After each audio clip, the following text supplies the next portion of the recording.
আসসালামু আলাইকুম। ভারতের একজন লোক বাংলাদেশ এবং ভারতের সম্পর্ক নিয়ে শুভেন্দু এবং বর্তমানে যে ঘটনাগুলো ঘটছে সেগুলো নিয়ে কিছু কথাবার্তা বলেছেন।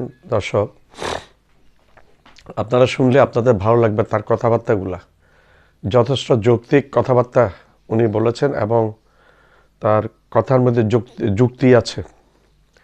শুভেন্দুকে নিয়ে বলেছেন, মোদিকে নিয়ে বলেছেন, বাংলাদেশ থেকে উস্কিয়ে এই বিজেপি হিন্দুগুলোকে নিয়ে যেভাবে ওইখানে ব্ল্যাকমেল করেছে সেটা নিয়ে বলেছেন। বাংলাদেশ ভারত সম্পর্ক নিয়ে বলেছেন, বাংলাদেশের গণ আন্দোলন নিয়ে বলেছেন, ছাত্র জনতা ফ্যাসিস্ট হাসিনাকে সরানোর জন্য যে ছাত্র আন্দোলন হয়েছে সেটা নিয়ে বলেছেন। সর্বাঙ্গে মোটামুটি উনি সব কিছু নিয়ে উনি সব দিকে হস্তক্ষেপ কথা বলেছে সব কিছু নিয়ে। এবং ভারত সরকারের যে দ্বিমুখ, মোদির যে দ্বিমুখচারিতা, হ্যাঁ, বাংলাদেশের উপরে বাংলাদেশের সাথে সব কিছু করে কিন্তু তলে তলে বাংলাদেশের সাথে সম্পর্ক বৃদ্ধি করছে। এই দ্বিমুখচারিতা, দ্বৈতচারিতা, মোদির যে স্ট্যান্ডবাজি, এই সব কিছু নিয়ে বলেছেন। আমরা ওগুলা শুনবো। তাকে বাংলাদেশের উপর সৈনিক পাঠাক দেখি, ক্ষমতা থাকে যুদ্ধ করুক দেখি, তলায় তলায় তলায় তলায় বাংলাদেশের সঙ্গে আস্তে আস্তে সম্পর্ক, ব্যবসা বাণিজ্য করা হচ্ছে, ভালো ভালো কথা বলা হচ্ছে। এই যে দুমুখো সাপ, এই দ্বিচারিতাটা নরেন্দ্র মোদীর, অমিত শাহের আজকে ভারতবর্ষ কেন সারা পৃথিবী বুঝে গেছে। ফলত বাংলাদেশকে মানে যার মৃত্যুর কোনো ভয় নেই, তা মাওবাদীদের কোনো ভয় আছে? নেই। কেন ভয় নেই? তারা মৃত্যুকেই ভয় পায় না, তাই তারা ঝাঁপিয়ে পড়তে পারে। যে লোকটা ধরেই নিয়েছে যে আমি মরতে পারি, তো সেই লোকটাকে মারার চোখ রাঙিয়ে কোনো লাভ নেই। সুতরাং বাংলাদেশের মানে নরেন্দ্র মোদী সরকার এবং ডোনাল্ড ট্রাম্প যতটা বাংলাদেশের ওপর মানে ভয় না দেখায় তত তার মঙ্গল।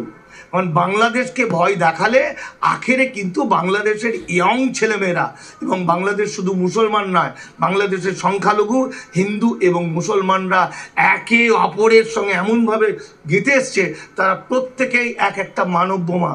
সুতরাং নিজের দেশকে বাঁচাতে তারা পারে না, পৃথিবীতে এমন কোনো কাজ নেই।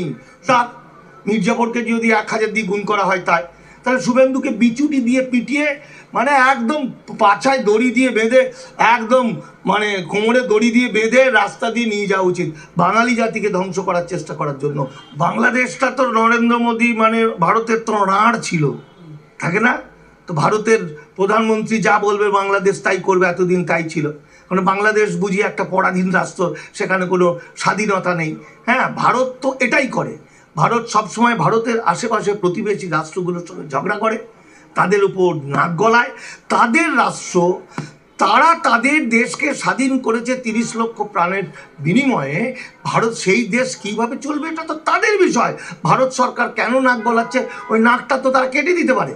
তার কারণ হচ্ছে, একটা জিনিস বুঝতে হবে যে বাংলাদেশ একটা ছোট্ট রাষ্ট্র হলেও সেই রাষ্ট্রটা আত্মসম্মান নিয়ে চলে। সেই রাষ্ট্রটা চূড়ান্ত একটি মানবিক রাষ্ট্র। তার কারণ সেখানে বাংলাদেশ যখন 12 লক্ষ রোহিঙ্গা, আজকে সব শুদ্ধ মিলে প্রায় 20 লক্ষ রোহিঙ্গাকে খেতে দিচ্ছে, আশ্রয় দিচ্ছে, আর তখন ভারত কি করছে, বাংলাদেশ থেকে হিন্দুদেরকে ভুলিয়ে ভালিয়ে নাগরিকত্ব দেওয়ার নাম করে ভারতে ডেকে তাদেরকে ইমিগ্রেশন অ্যান্ড বৈদেশিক আইন তার বিল জমা দিয়ে তাদেরকে চিরকালের জন্য দাস বানাচ্ছে। 7 বছর জেল আর 12 বছর 10 লক্ষ টাকা ফাইন আর 12 বছর জেল। কে করছে সেটা? নরেন্দ্র মোদী সরকার। তাহলে নরেন্দ্র মোদী সরকারের মুখোশ খুলে পড়েছে। এবং ডোনাল্ড ট্রাম্পের এটা বোঝা উচিত, তিনি বড় বড় কর্তা নন, তিনি পৃথিবীর কর্তা নন।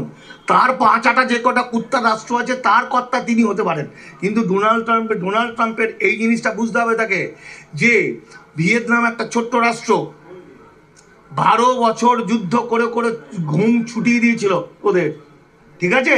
সেরকম বাংলাদেশ, যেখানে শুধুমাত্র গণ অভ্যুত্থানের সময় শেখ হাসিনার অন্যায়ের বিরুদ্ধে তারা বাঙালি, এই বাঙালিরা আমার সোনার বাংলা বলে রাষ্ট্রের গুলির মুখে দাঁড়িয়ে সারা এরমভাবে দাঁড়িয়ে গেল, 1400 প্রাণ দিয়ে দিল। তাহলে প্রাণ দেওয়াটা কোনো বিষয় নাই যাদের কাছে।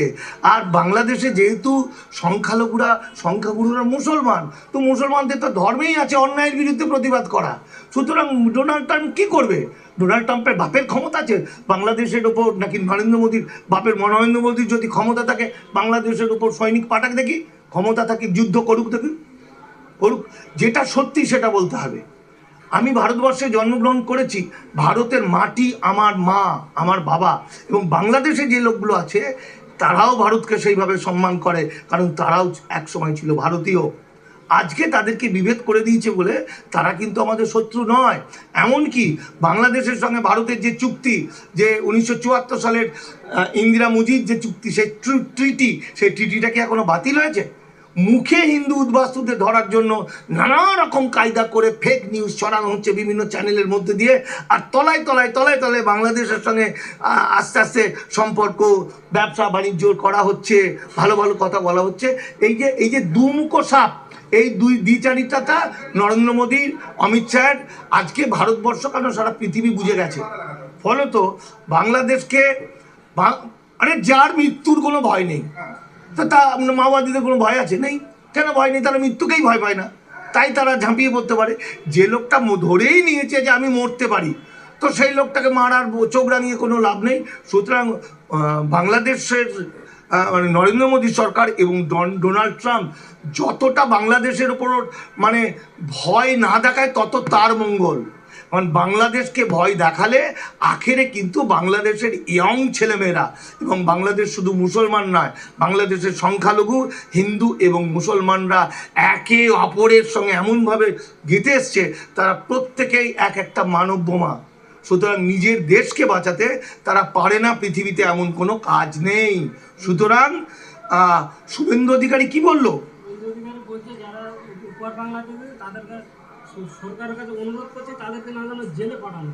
মানে যারা ওপার বাংলা থেকে এপারে এসছে না, কোন সরকারকে অনুরোধ করছে? হ্যাঁ, তো ঠিকই তো বলেছে। তার কারণ হচ্ছে শুভেন্দু অধিকারী বলেছিলেন ওখানে গণহত্যা হচ্ছে, ওখানে মুসলমানরা হিন্দু বাঙালিদের মেয়েদেরকে তুলে নিয়ে যাচ্ছে, তাদেরকে ধর্মান্তরিত করছে, তাদেরকে গ্যাংরেপ করছে। আজকে প্রমাণিত হয়ে গেছে এগুলো 99% মিথ্যা।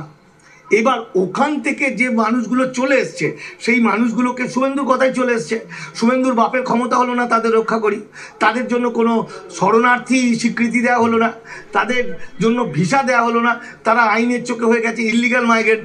এখন যেটা ঘটলো, এই যে কয়েকদিন আগে লোকসভায় এই যে লাস্ট শীতকালীন অধিবেশনে যে 16টা বিল জমা পড়েছে, তার মধ্যে একটা বিল হচ্ছে এই লোকগুলো যারা এসেছে বাংলাদেশ থেকে এসেছে, এই লোকগুলো ইনক্লুডিং, তাদের 7 বছর জেল, 10 লাখ টাকা ফাইন, তাদের ধরা হচ্ছে, এবং তারা কোনোদিনই পৃথিবীর আলো দেখতে পাবে না।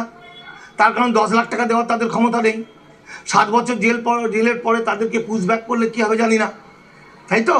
এমনকি তারা যে এসেছে, এই যে বিজেপির নেতারা বা বিভিন্ন অফিস তাদের কাগজকর্মপত্র করে দিয়েছে, তারাও বিপদে পড়ে গেল। সুতরাং শুভেন্দু অধিকারীকে পা থেকে মাথা পর্যন্ত বিচুটি দিয়ে পেটাতে হবে, বিচুটি দিয়ে পিটিয়ে পিটিয়ে এই পেটানোটা দরকার তো হলো হিন্দু উদ্বাস্তুদের। হ্যাঁ, মুসলমানদের উচিত হচ্ছে সেভাবে খিলখিল করে হাসা, তাই তো? তাহলে সেটা না করলে পরে শুভেন্দু অধিকারী এরকম ডায়লগ দেবে। আর কে শুভেন্দু অধিকারী? সে কে? এ সমাজে তার ভূমিকা কি? আমার একটি উপন্যাস আছে চোখের পানি, সেটা আমরা তেহরানে বেস্ট ফিল্ম হয়েছিল, আমার সিনেমা, তাই তো? সেটাতে আমার চরিত্রটা মেন ছিল শুভেন্দু অধিকারীকে দেখে লেখা। আমার এরা মোটা বই, আমার আজকে লজ্জা লাগে যে কোন কুলাঙ্গার আমার হিরো ছিল গল্পের। কারণ সেই সময় তার ভূমিকাটা ভালো ছিল নন্দীগ্রাম আন্দোলনে, তাই শুভেন্দুকে নিয়েছিলাম। আজকে তার ভূমিকা পৃথিবীর মধ্যে সবচেয়ে খারাপ, গাদ্দার। মির্জাফরকে যদি 1000 দিয়ে গুণ করা হয় তাহলে শুভেন্দুকে বিচুটি দিয়ে পিটিয়ে মানে একদম পাছায় দড়ি দিয়ে বেঁধে, একদম মানে কোমরে দড়ি দিয়ে বেঁধে রাস্তা দিয়ে নিয়ে যাওয়া উচিত, বাঙালি জাতিকে ধ্বংস করার চেষ্টা করার জন্য, বাংলাকে ধ্বংস করার জন্য।